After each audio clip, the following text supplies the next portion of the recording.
2월 한 달은 예배를 드릴 때 예배에 어떠한 구성 요소들이 있는가라고 하는 것들을 한 가지씩 살펴보기로 하였습니다. 제가 크게 4개의 기둥을 말씀을 드렸는데 예배의 구성 요소로서 찬송이 있고 기도가 있고 말씀이 있고 헌신이 있습니다. 이 4가지 중에 지난주에 저는 찬송에 대해서 예배와 찬송이라고 하는 제목으로 말씀을 드렸고요. 오늘은 기도에 대해서 예배와 기도라고 하는 제목으로 같이 생각을 해보기를 원합니다. 우리가 보통 기도라고 하면 1차적으로 우리의 마음속에 머리에 바로 떠오르는 것은 나의 소원을 하나님께 아뢰는 행위, 이렇게 이해를 할 수가 있습니다. 그렇지만 조금 더 생각을 하면 우리 성도의 기도에는 그것 말고도 더 심오한 의미를 가진 여러 가지 것들이 그 기도 속에 담겨져 있습니다. 그래서 오늘 그러한 것들을 같이 생각을 해보려고 하는데, 본문의 말씀 시편 65편의 2절을 보시게 되면 기도를 들으시는 주여 모든 육체가 주께 나아갑니다, 이렇게 다윗이 고백을 합니다.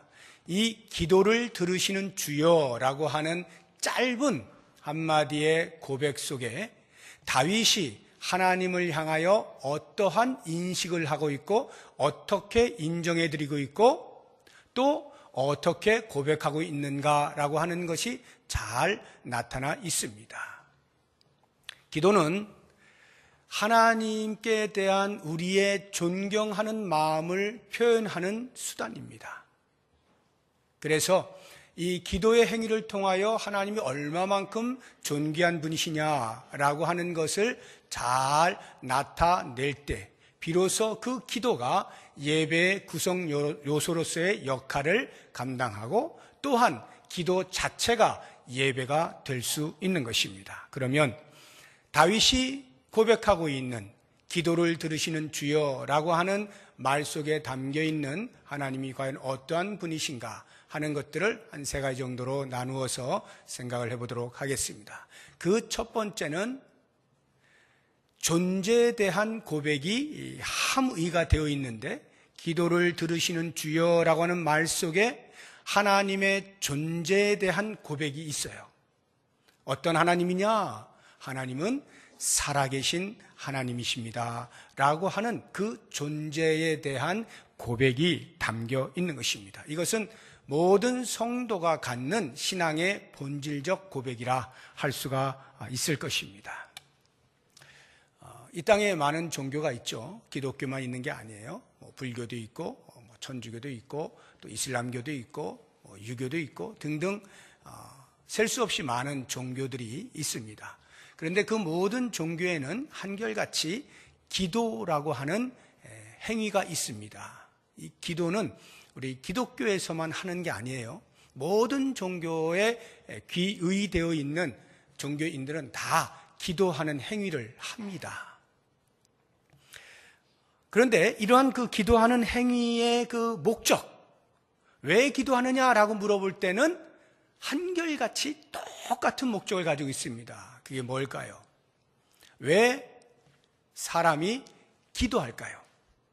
그것은 내 마음속에 있는 소원을 이루고자 하기 위하여 신에게 나를 좀 도와주십시오, 나의 소원을 이루어 주십시오 라고 하는 것이죠. 이 목적에 있어서는 어떤 종교를 불문하고 기도하는 목적이 다 똑같습니다. 몸이 아픕니다. 그러면 몸을 낫게 해달라고 기도하죠. 물질로 인해서 어려움을 많이 겪습니다. 대상이 누가 되었든지 이 경제적인 어려움으로부터 나를 건져주십시오 라고 기도하지 않겠습니까? 출세를 원합니다. 저를 좀 출세시켜 주십시오, 기도하지 않겠습니까? 자녀가 없습니다. 제발 좀 저희에게 자녀를 허락해 주십시오. 이런 기도들 어느 종교를 막론하고 사람이라면 다 하게 돼 있어요. 종교가 아니어도 일반인의 마음속에도 자기가 소원하는 바가 있고 그것에 대하여 이루어지면 좋겠다라고 하는 마음이 누구나 다 있죠. 그것을 기도라고 한다면 이러한 기도는 모든 종교에 있어서 그 목적이 똑같다라고 하는 것입니다. 당연히 우리 기독교에서도 그러한 기도를 하죠. 그래서 하나님 이렇게 해 주십시오, 저렇게 해 주십시오. 우리는 얼마든지 기도할 수가 있는 것입니다. 그런가 하면 두 번째로 종교들 가운데서도 조금 고급한 종교가 있어요. 그 고급한 종교는 단순히 나의 소원을 성취하는 것으로서만 기도를 목적 삼지 않습니다. 또 다른 하나의 목적이 있어요. 그것은 자아실현이라고 하는 목적입니다. 자아실현.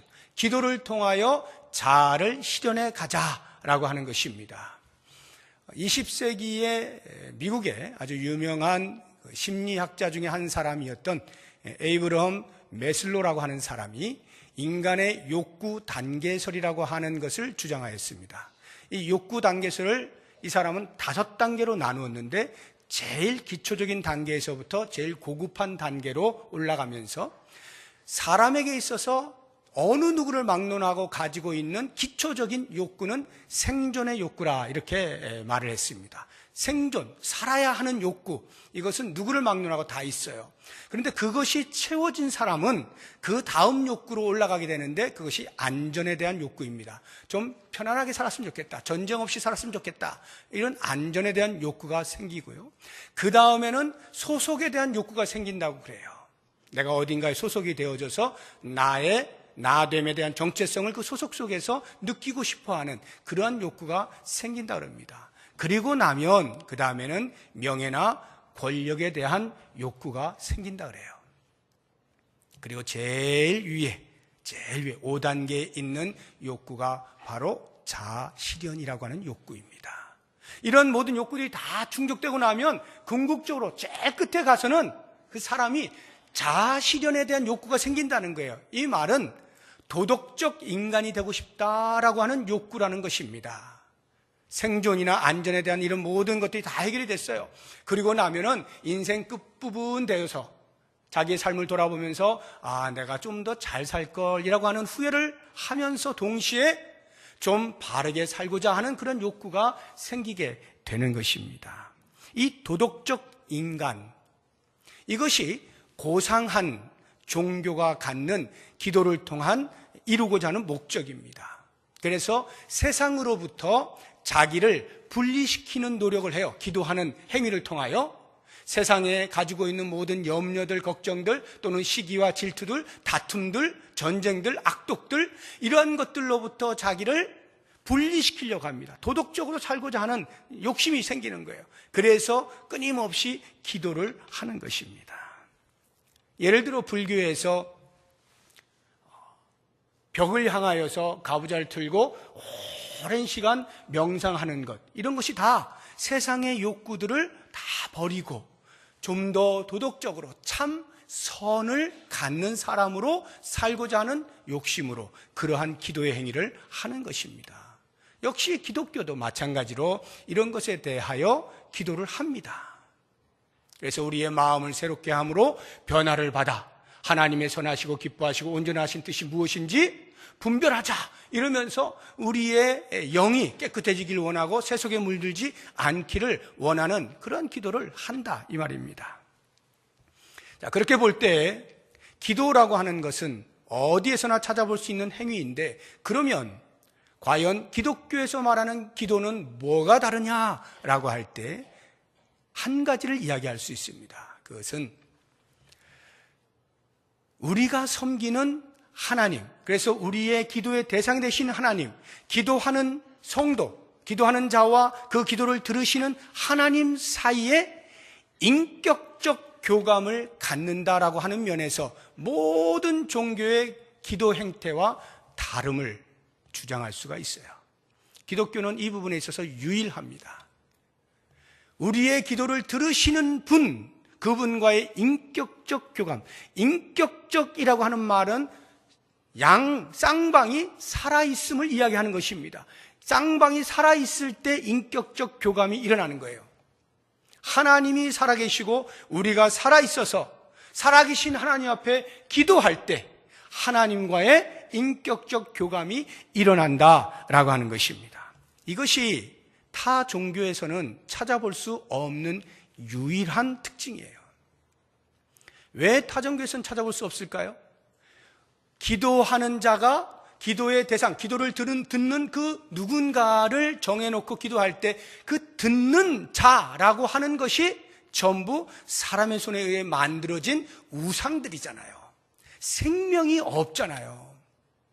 심지어는 무속신앙에서조차도 큰 나무 아래 정한수 떠다 놓고 비는 거 아닙니까? 생명이 없는 것을 대상으로 하여서 비는 행위를 할 때 거기에는 인격적 교감이 일어날 수가 없는 것입니다. 물론 기도하는 자가 자기의 소원을 대상이 누구든 신경 쓰지 아니하고 계속해서 빌므로써 그것이 누군가로부터 나무가 됐든 하늘이 됐든 큰 돌이 되었든 뭐가 되었든 그것이 나에게 좀 응답이 되면 좋겠다라고 하는 간절한 마음을 그 기도 속에 담아서 투사하는 거예요. 이것이 이 땅에 있는 모든 기도의 모습입니다. 그러나 우리의 기도는 그런 기도가 아니죠. 살아계신 하나님을 향하여 아뢰는 인격적 교감이 있는 그러한 기도다라고 하는 것입니다. 하나님이 과연 살아계실까요? 살아계신 하나님에 대하여서 성경은 우리에게 이렇게 증거하고 있습니다. 우리 성경 몇 구절 같이 보도록 하겠습니다. 먼저 출애굽기 3장 15절입니다. 출애굽기 3장 15절 같이 읽어봅니다. 하나님이 또 모세에게 이르시되 너는 이스라엘 자손에게 이같이 이르기를 너희 조상의 하나님 여호와 곧 아브라함의 하나님 이삭의 하나님 야곱의 하나님께서 나를 너희에게 보내셨다 하라. 이는 나의 영원한 이름이요 대대로 기억할 나의 칭호니라. 아브라함의 하나님, 이삭의 하나님, 야곱의 하나님, 이 이름이 나의 영원한 이름이고 대대로 기억할 나의 칭호래. 영원한 이름이라는 말은 하나님이 영원토록 살아 계신다라고 하는 말이죠. 아브라함의 하나님, 이삭의 하나님, 야곱의 하나님, 이게 과연 무슨 의미일까? 예수님께서 해석을 해 주셨습니다. 우리 마태복음 22장 32절 말씀. 마태복음 22장. 네, 같이 읽어봅니다. 나는 아브라함의 하나님이요 이삭의 하나님이요 야곱의 하나님이로라 하신 것을 읽어보지 못하였느냐? 하나님은 죽은 자의 하나님이 아니요 살아있는 자의 하나님이시니라 하시니. 여기 보면 지금 우리가 방금 전에 읽었던 출애굽기 3장에 나오는 말씀을 인용해서 예수님께서 이 말씀을 하시는 거예요. 이 말씀을 누구에게 지금 하고 계시냐면 사두개인들, 부활이 없다라고 믿는 사두개인들이 예수님을 골탕 먹이려고 이런 질문을 합니다. 7 형제가 있는데 첫째가 결혼을 했는데 아이가 없이 죽었어요. 그러면 둘째가 그 형을 대신하여서 형수와 결혼해서 아이를 낳아야 할 의무가 있습니다. 그게 유대사의 법이에요. 계대 결혼법 또는 형사 취수법이라고 해요. 이러한 법에 의해서 둘째가 결혼을 해야 돼요. 그런데 또 아이를 못 낳고 죽었어요. 그래서 셋째, 넷째, 다섯째 쭉 내려가서 7째까지 갔는데 7째마저도 아이를 낳지 못한 채 죽었어요. 그리고 그 다음에 이 여자가 죽었습니다. 그러면 사두개인들의 질문이에요. 만약 이들이 다시 부활한다면 이 여인은 누구의 아내가 될 것입니까? 이렇게 질문하는 거예요. 상당히 어렵죠? 첫째입니까? 7째입니까? 대답하기 곤란하죠. 부활이 있다라고 주장한다면 이러한 대답을 할 수가 없지 않느냐. 그러니 부활은 없는 거야 라고 주장을 하고 싶었던 거예요. 그 부분에 대해서 예수님께서 대답하신 것이 오늘 방금 우리가 읽은 마태복음 22장 32절 말씀이에요. 너희가 아브라함의 하나님, 이삭의 하나님, 야곱의 하나님이라 일컬은 것을 읽어보지 아니하였느냐. 하나님은 죽은 자의 하나님이 아니라 살아있는 자의 하나님이시다. 자, 이 뒤에 부분이 이제 해석을 해 놓은 것입니다. 아브라함 살다가 죽었죠? 이삭 살다가 죽었죠? 야곱 살다가 죽었습니다. 그렇지만 이 아브라함이 다시 살아난다는 거예요. 부활한다는 거예요. 이삭이 죽었지만 다시 부활한다는 거예요. 야곱이 죽었지만 다시 부활한다는 거예요. 그래서 예수님의 해석은 이겁니다. 죽은 자의 하나님이 아니라, 하나님은 죽은 자의 하나님이 아니라 살아있는 자의 하나님이다. 아브라함도 분명히 다시 살아나고, 이삭도 다시 살아나고, 야곱도 다시 살아나는 거야. 부활이 있다라고 말씀하시는 것이고, 동시에 예수님의 주장 속에는 하나님께서 여전히 살아계신다라고 하는 말입니다. 아브라함 때 아브라함이 하나님을 불렀어요. 하나님 이렇게 불렀어요. 아브라함이 죽을 때 하나님이 같이 죽으신 게 아닙니다. 하나님은 여전히 살아계셔요. 그리고 그 다음 때 이삭이 또 하나님 부릅니다. 근데 이삭이 또 죽었어요. 하나님은 여전히 살아계셔요. 그 다음 때 야곱이 또 하나님 부릅니다. 사람은 시대를 따라서 계속 죽어가지만 그 사람들은 어느 시대를 막론하고 계속하여 살아계신 하나님을 부르는 것이고, 하나님은 그 모든 인류의 하나님으로 살아계신다라고 하는 말이에요. 하나님은 살아계시는 거예요. 그래서 사도 요한이 반모섬에서 환상을 보지 않습니까? 그때에 하나님께서 당신을 이렇게 표현을 해놓고 있습니다. 우리 계시록 1장 8절 같이 읽어봅니다. 주 하나님이 이르시되 나는 알파와 오메가라. 이제도 있고 전에도 있었고 장차 올 자요 전능한 자라 하시더라. 거기 보시면 나는 알파와 오메가라. 하나님께서 말씀하셔요. 알파와 오메가. 알파는 헬라어 알파벳의 제일 첫 번째 글자가 알파입니다. 제일 마지막 글자가 오메가입니다. 우리나라로 하면 뭐 기역, 니은, 디귿을 할 때 기역과 히읗 이렇게 되는 거예요. 알파와 오메가.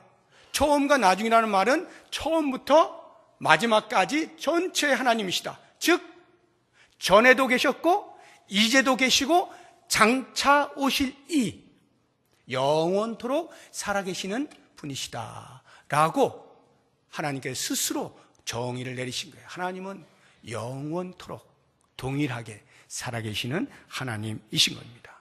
자, 그렇다고 하면 기도를 들으시는 주여라고 하는 이 고백 속에 담겨있는 하나님의 그 존재 양식, 살아계신 하나님, 그 살아계신 하나님을 인식하고 우리가 기도한다라고 할 때 그것이 얼마만큼 하나님을 기쁘시게 하는 것인가라는 것을 생각해야 돼요. 하나님께서 왜 이스라엘 백성들에게 진노하십니까? 하나님의 살아계심 앞에서 하나님을 경배하다가 갑자기 사람의 손으로 만든 바알과 아세라 신상에다가 목상에다가 그렇게 막 빌면서 우리를 복주세요 하고 그렇게 혼합적으로 신앙생활을 하는 이스라엘 백성들에 대하여 진노하시는 거 아닙니까? 하나님은 오직 살아계신 하나님 한 분께 대하여 경배하기를 기뻐하시는 거예요. 모든 인류가 오직 하나님만을 경외하기를 기뻐하시는 거예요. 왜냐? 유일하게 살아계신 하나님이시기 때문에. 그런데 우리의 기도 속에서 그와 같은 살아계신 하나님을 향하여 올려드리는 우리의 기도 행위를 볼 때 하나님께서 얼마나 기뻐하시겠어요. 그러므로 예배 가운데 기도는 반드시 필요한 것이고 그 기도 행위 자체가 하나님 앞에 예배가 된다라고 하는 것을 생각해 보면 기도한다는 것은 너무나 당연한 것이고 그 기도를 통하여 살아계신 하나님을 증명해내는 것이 우리의 기도의 행위가 되어야 한다라고 하는 것입니다. 두 번째로 기도를 들으시는 주여라고 하는 이 말 속에는 하나님과 나와의 관계에 대한 고백이 들어있어요. 하나님과 나와의 관계에 대한 고백. 기도를 들으시는 주님, 나의 기도를 과연 누가 들으실까? 할 때 그것은 자비와 긍휼이 풍성하신 분이라고 하는 말이에요. 나의 기도를 들으시는 하나님, 자비와 긍휼이 풍성하셔서 언제나 내 기도를 듣기를 원하시고 기다리고 계시는 하나님이란 말이에요. 그러면서 그것을 성경은 우리에게 하나님은 우리의 아버지라고 가르쳐 주십니다. 아버지가 자녀에 대하여 갖는 긍휼과 자비의 풍성함, 끝이 없는 그 자비함, 이것을 우리에게 가르쳐주고 있어요. 그래서 성경에 보면 하나님께서 우리의 아버지가 되신다라고 하는 것을 비유적으로 이렇게 가르쳐주고 있습니다. 이사야서 31장 5절 말씀 같이 읽어봅니다. 새가 날개치며 그 새끼를 보호함같이 나 만군의 여호와가 예루살렘을 보호할 것이라. 그것을 호위하며 건지며 뛰어넘어 구원하리라 하셨느니라. 새가 날개치며 그 새끼를 보호함 같이 하나님께서 우리에게 그런 아버지가 되신다라고 하는 표현이죠. 누가복음 13장 34절 말씀 같이 읽어봅니다. 예루살렘아 예루살렘아 선지자들을 죽이고 내게 파송된 자들을 돌로 치는 자여, 암탉이 제 새끼를 날개 아래 모음같이 내가 너희의 자녀를 모으려 한 일이 몇 번이냐. 그러나 너희가 원하지 아니하였도다. 암탉이 제 새끼를 모으려 함같이 하나님께서 우리를 모으신다라고 표현을 하고 있는 것입니다. 그렇습니다. 하나님은 우리의 아버지가 되셔요. 하나님께서 우리의 아버지가 되신다는 말은 그래서 그 무궁하신 자비와 긍휼하심으로 우리의 기도에 귀를 기울이신다라는 말입니다. 어떻게 해서든 당신의 자녀가 어떤 기도를 하는지를 열심히 관심을 가지고 들으신다는 거예요. 왜요? 들어주고 싶어서요. 그게 아버지의 자녀를 향한 마음이다라고 하는 것이죠. 정말로 우리 하나님 아버지께서 우리를 향하여서 그렇게 애타는 마음으로 자비와 긍휼의 큰 사랑과 은혜로 다가오시는가 하는 것들을 또 말씀을 통해서 우리가 살펴볼 텐데 한 몇 절을 볼 겁니다. 읽으시는 동안에 하나님이 어떤 분이신지, 아버지로서의 하나님이 어떤 분이신지를 금방 인식할 수 있을 거예요. 같이 한번 읽어봅니다. 신명기 32장 10절입니다. 여호와께서 그를 황무지에서 짐승이 부르짖는 광야에서 만나시고 호위하시며 보호하시며 자기의 눈동자같이 지키셨도다. 아버지는 자녀를 자신의 눈동자처럼 가장 귀한 것으로 여기며 보호하고 지키신다라고 하는 것입니다. 눈동자같이 자녀를 돌보신다. 이사야서 49장 15절 말씀 같이 읽어봅니다. 여인이 어찌 그 젖먹는 자식을 잊겠으며 자기 태선한 아들을 긍휼히 여기지 않겠느냐. 그들은 혹시 잊을지라도 나는 너를 잊지 아니할 것이라. 젖먹는 자식을 둔 엄마가 그 젖먹이 아이가 울고 뭔가를 찾으려고 할 때 외면하고 모른 척하는 엄마 있습니까? 없어요. 하도 세상이 어지러워서 아주 가끔 젖먹이 아이를 버려두는 그런 비정한 엄마나 아빠의 뉴스거리가 나오긴 합니다만 보편적인 우리의 사고 속에서는 그런 부모는 아무도 없죠. 젖먹이 아기가 무엇이 부족한가, 무엇이 필요한가 늘 살피면서 공급하는 것이 그 젖먹이 아기를 가진 엄마의 심정이에요. 그런데 이 말씀 속에 보면 그런 젖먹이 아기를 가진 엄마가 혹시 인간이어서 자칫 놓칠 수 있고 잊어버릴 수 있다 할지라도 하나님께서는 어떻게 해요? 결코 잊지 아니하신다. 아비의 심정을 가지고 당신의 자녀들을 살피신다라고 말씀하시는 겁니다. 이 부분에 대해서 예수님께서는 산상수훈에서 제자들에게 하나님이 이런 분이시야 라고 가르쳐주고 있어요. 마태복음 7장 9절에서 11절까지 같이 읽어봅니다. 너희 중에 누가 아들이 떡을 달라 하는데 돌을 주며 생선을 달라 하는데 뱀을 줄 사람이 있겠느냐. 너희가 악한 자라도 좋은 것으로 자식에게 줄 줄 알거든 하물며 하늘에 계신 너희 아버지께서 구하는 자에게 좋은 것으로 주시지 않겠느냐. 악한 아버지조차도 자기 자녀만큼은 바르게 자라기를 원하고 그래서 그것을 위하여 무엇인가를 공급하는 것이 일반적인 아버지의 심정이죠. 하물며 흠도 점도 없으신 하늘의 하나님께서 우리의 아버지가 되신다면 그 자녀에게 무엇을 어떻게 하실 것이면 자명한 사실이 아니냐. 좋은 것으로 주시지 아니하겠느냐. 이것이 예수님의 가르침이에요. 그래서 사도 바울은 그 긍휼에 풍성하신 하나님을 이렇게 표현하고 있습니다. 에베소서 2장 4절 5절 말씀 같이 읽어봅니다. 긍휼이 풍성하신 하나님이 우리를 사랑하신 그 큰 사랑을 인하여 5절 허물로 죽은 우리를 그리스도와 함께 살리셨고 너희는 은혜로 구원을 얻은 것이라.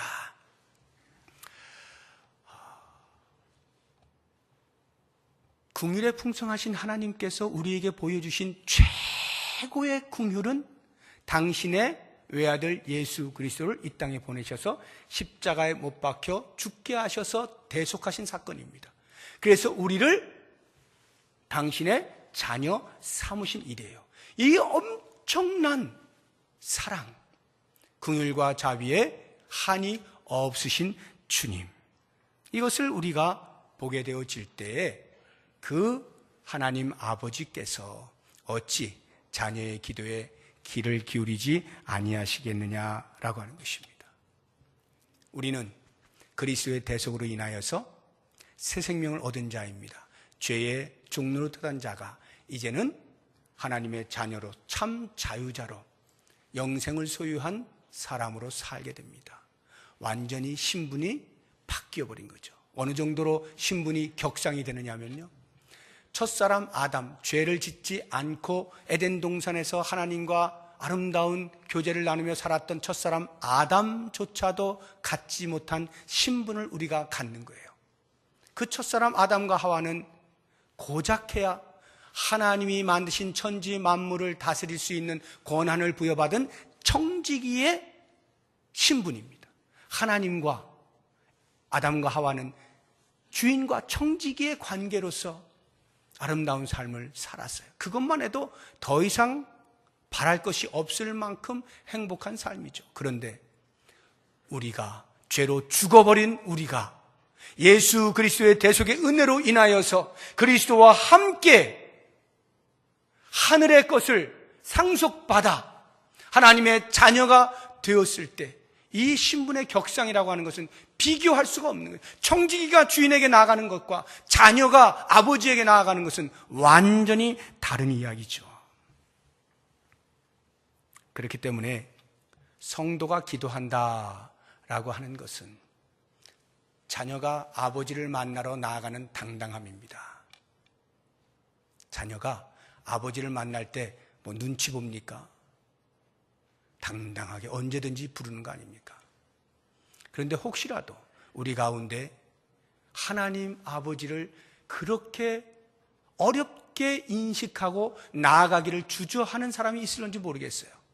기도하는 것이 왠지 무서운 하나님, 두려우신 하나님, 어렵게만 느껴져가지고 자꾸 쭈삣쭈삣 머뭇머뭇거리면서 당당하게 나아가지 못한다면 그것은 하나님께서 우리에게 주신 이 엄청난 기도의 특권을 그냥 묻혀두고 있는 거예요.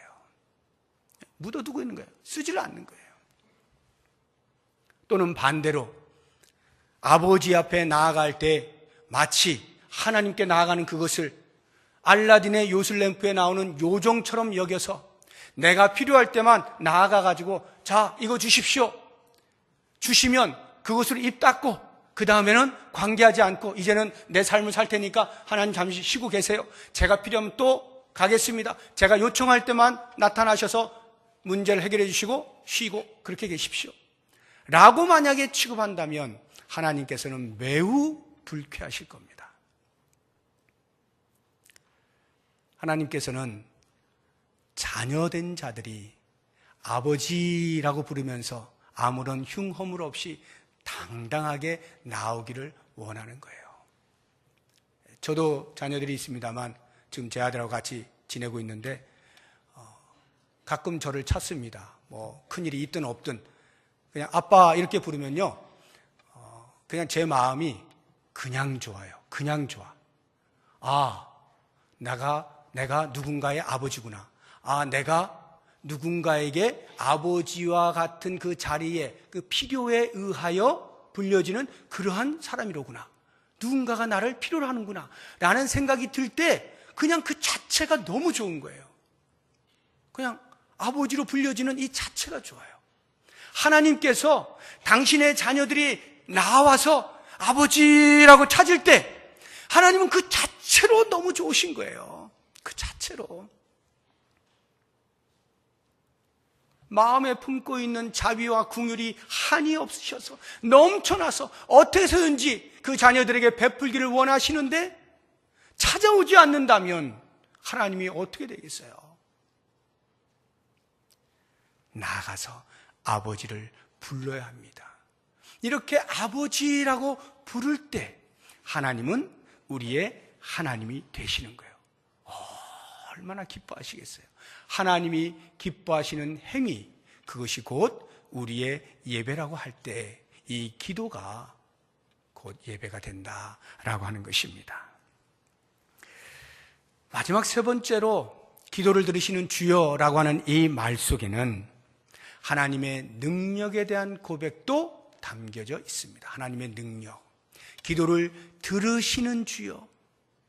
들어서 어떻게 한다고요? 그것에 대하여 응답하실 수 있는 능력이 있으신 하나님, 이 말 아니겠어요? 우리의 기도를 듣고 응답하시는 하나님. 제가 세 아이의 아버지지만 저는 자녀들이 원하는 것을 다 해주지는 못합니다. 그 정도로 능력이 있지는 않아요.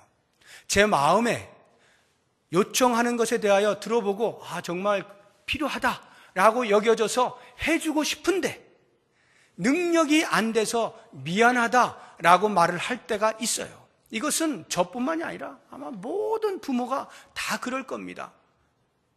그 자녀에게 그렇게 해주고 싶은데 나에게 능력이 없어서 해줄 수 없을 때 안타까움이 있죠. 답답하죠. 그런데 우리 하나님은 그런 것이 없으셔요. 전능하신 하나님이기 때문에. 내 하나님은 힘있고 능이 있어 못할 것 전혀 없으셔요. 우리 하나님은 힘이 있고 능이 있어서 못할 게 전혀 없어요. 자녀가 간구하는 모든 것을 다 응답하실 수 있는 능력을 가지고 계신다라고 하는 것입니다. 그러니 성도가 하나님 앞에 나아가서 기도를 합니다. 그러면 그 기도를 들으시는 하나님이 어떻게 해요? 알았어 하고 응답을 하시는 당신의 능력을 자녀들에게 보여줄 수 있는 기회인 거예요. 이게 얼마나 뿌듯합니까? 제 자녀가 저에게 무엇을 요청할 때 제가 탁 해주면요, 이 아버지로서의 이 뿌듯함, 말로 표현 못하는 거죠. 내가 아버지 노릇했구나, 이런 생각이 들잖아요. 하나님께서 우리가 기도할 때 그 기도를 들으시고 응답해 주시면서 얼마나 뿌듯해 하시겠어요. 야, 저놈이 흐뭇하겠구나. 야, 저놈이 좋아하겠네. 당신의 능력을 발휘했을 때 그 자녀가 갖게 되어질 감정을 생각하면서 이 아버지는 뿌듯한 거예요. 그러면 우리가 기도한다는 것은 다시 말해서 하나님의 능력을 발휘할 수 있도록 기회를 드리는 것과 마찬가지예요. 그러면 그것이 곧 하나님께 기쁨이 된다는 거예요. 그러니 우리의 기도는 당연히 예배 가운데 있어야 되는 것이고, 그 기도가 곧 하나님을 향하여 하나님의 하나님 되심을 인정하고 고백하는 것이니 그것이 곧 예배가 된다라고 하는 것입니다. 다만 주의해야 될 것이 있어요. 응답하실 수 있는 하나님, 능력의 하나님이라고 할 때 주의해야 될 것 두 가지가 있는데, 그 첫 번째는 그 응답이라고 하는 것이 내가 원하고 내가 요청한 그것대로 그대로 응답이 되는 것만은 아니다 라고 하는 것을 아실 필요가 있어요. 이미 여러분들은 응답하실 수 있는 하나님, 모든 것을 들어주시는 하나님이라고 할 때 나는 기도할 때 하나님이 안 들어주셨는데, 저 기도는 하나님이 안 들어주셨는데 어떻게 된 거지? 이런 생각을 하시잖아요. 그런데 그 응답이라고 하는 것이 때로는 내가 원하는 방식이 아닌 다른 쪽으로 올 수 있다는 거예요. 이것에 대하여서 우리 한국의 로이드 존스 목사님이라고 일컬어지는 김홍전 목사님이 계십니다. 물론 돌아가셨습니다만, 이 김홍전 목사님이 중생자의 생활이라고 하는 소책자 속에서 기도 응답에 대하여서 자세하게 설명해 놨어요. 기도 응답에는 4가지가 있다라고 하면서, 첫째가 즉답, 내가 기도한 대로 하나님이 응답해 주시는 즉답. 두 번째, 체답 또는 지답이라고 하는데, 이것은 내가 지금 기도했는데 하나님 이거 주세요라고 기도했는데 1년 후에 또는 2년 후에 주시는 거예요. 세 번째, 변답이 있어요. 변답은 하나님 A를 주세요라고 했는데 하나님께서는 B를 주시는 거예요. 변답, 바꾸서 응답해 주시는 거. 마지막 4번째, 무답 또는 부답이라고 하는데, 이것은 우리가 기도했어요. 하나님 이거 주세요 라고 기도했는데 하나님께 대답을 하시는 거예요. 뭐라고요? No. 이렇게 No. 아니야, 안 돼 라고 응답하는 것도 응답이다 이 말이에요. 그런데 우리는 어떻습니까? 즉답을 제외하고는 전부 우리의 머릿속에 안 들어오잖아요. 즉답, 내가 기도했는데 그것이 탁 응답이 됐을 때만 하나님이 응답이 주셨다라고 생각하지, 나중에 응답하시는 건 인식도 못해요. 언제 하나님이 응답해 주셨는지 모릅니다. 다른 것으로 응답해 주셔요? 눈치를 못 채요. 아니야 라고 하는 것은 절대로 응답된 게 아니라고 생각합니다. 여기에 문제가 있는 거예요. 조심하셔야 돼요. 하나님은 여러 가지 방편으로 응답하시는데 그 응답의 종류들에 대하여 인식을 하고, 그리고 그것을 분별할 수 있기 위하여 영적으로 늘 깨어 있어야 돼요. 영적으로 민감할 때 비로소 안 돼! 라고 하는 말조차도 나에게 응답하셨구나 라고 하는 것을 알게 돼요. 그러한 인식이 있을 때야 비로소 우리는 하나님 앞에 나아가 기도하기를 주저하지 않을 수가 있겠죠. 언제나 기도하는 거죠. 왜? 하나님은 언제나 응답하시니까. 그래서 계속 기도할 수가 있어요.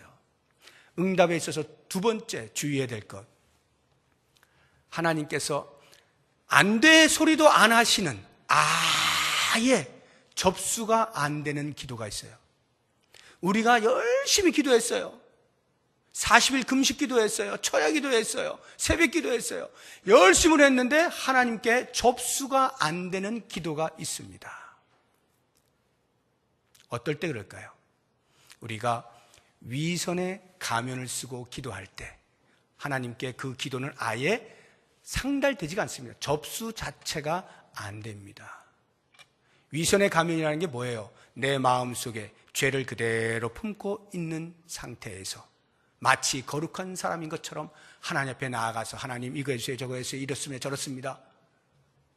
인격적 교감을 가지려고 할 때 하나님은 결코 그 기도를 듣지 않으시죠. 우리 이사야서 59장 1절 말씀 같이 한번 읽어봅니다. 여호와의 손이 짧아 구원하지 못하심도 아니요 귀가 둔하여 듣지 못하심도 아니라. 2절에 이렇게 나옵니다. 우리의 죄악이, 너희의 죄악이 하나님과 너희 사이를 가로막았다. 하나님이 귀가 어두워서 못 들으시는 게 아니에요. 손이 짧아가지고 이렇게 건져내려고 하는데 못 건지시는 게 아니에요. 능력이 있으신 하나님인데 우리의 죄악이 하나님의 도움을 가로막고 있다는 것입니다. 그렇기 때문에 우리는 주의해야 돼요. 반드시 예배 시간에 기도할 때 회개의 기도가 필요한 이유가 여기 있어요. 오늘 본문의 말씀 3절을 보세요. 죄악이 나를 이겼사오니 우리의 허물을 주께서 사하시리이다.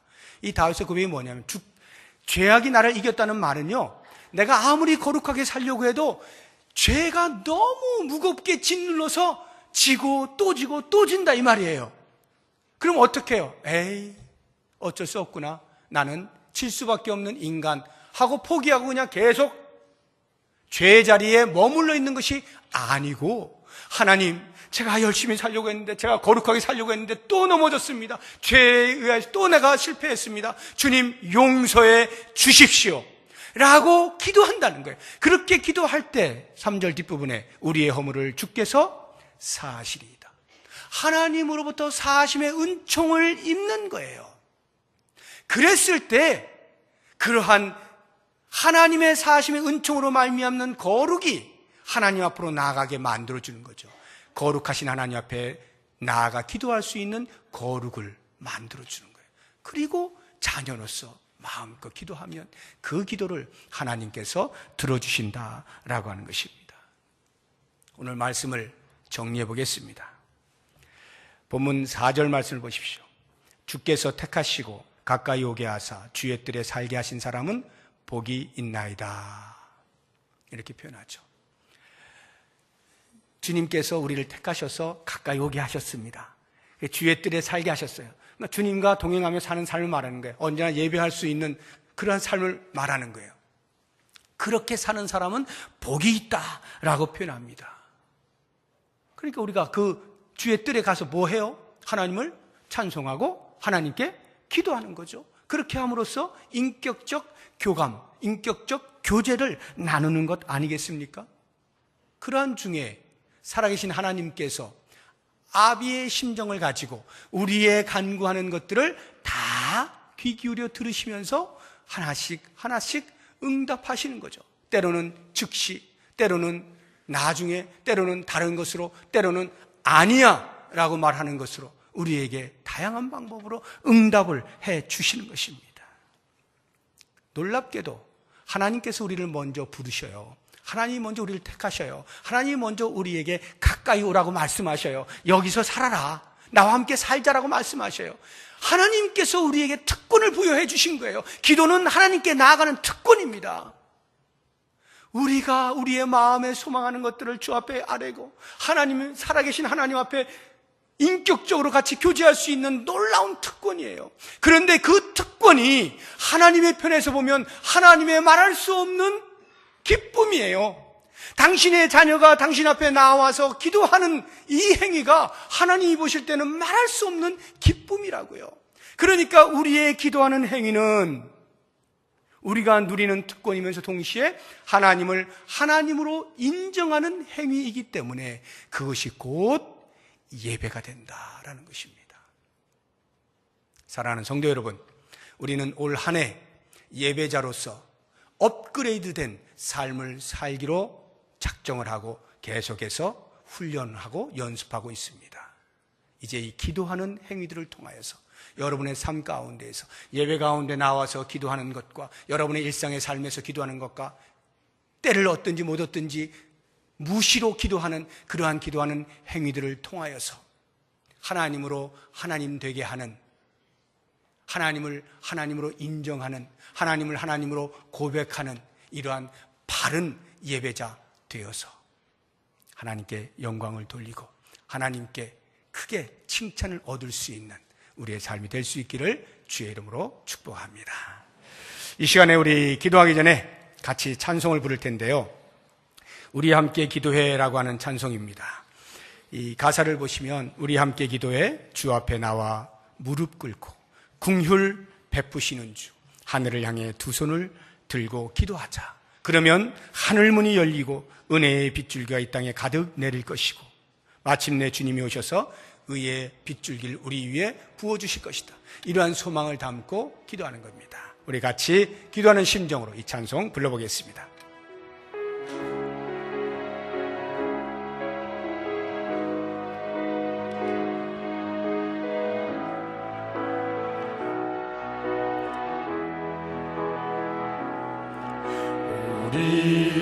우리 함께 기도해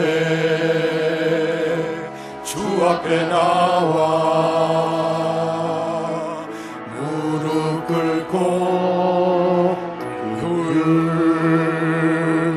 베푸시는 주 하늘을 향해 두 손 들고 하늘 문이 열리고 은혜의 빗줄기 이 땅 가득 내리도록 마침내 주 오셔서 의의 빗줄기 우리 위에 부시도록 하늘 문이 열리고 은혜의 빗줄기 하늘 문이 열리고 은혜의 빗줄기 이 땅 가득 내리도록 우리 함께 기도하지 않겠습니까?